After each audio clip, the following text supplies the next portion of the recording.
5,000 ఊరికే బొక్క పెట్టుకుంటా ఉన్నా. ఎట్నో వెంకటేష్ కూడా వచ్చి కాపాడినాడు.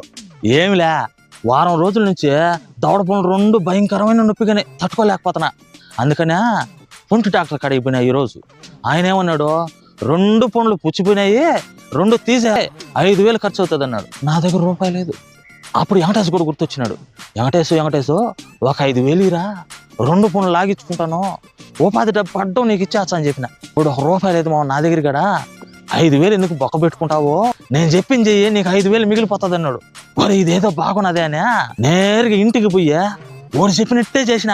నేరుగా మా భార్య కాడికి పోయా, ఏమే వెంకటేష్ కూడా నేను తాగనబోతున్నాము, మేము ఇంటికి వచ్చే లోపల ఆమ్లెట్ వేసి ఉంచా. మా భార్య సడన్ గా తాగేదాని గురించి నాకే చెప్తావు నువ్వు ఆకనింది. అచ్చా నీకేంది నేను చెప్పేదన్నా, లాగి ఒక చంపక పట్టి కొట్టింది. దెబ్బకు 2 పనులు ఇటు చేతిలో పడినాయి. అప్పుడు అనిపించింది మన ఊర్లోకి వెంకటేష్ కూడా అంత తెలుగు పరుడు ఇంకొకటి లేనే లేడు.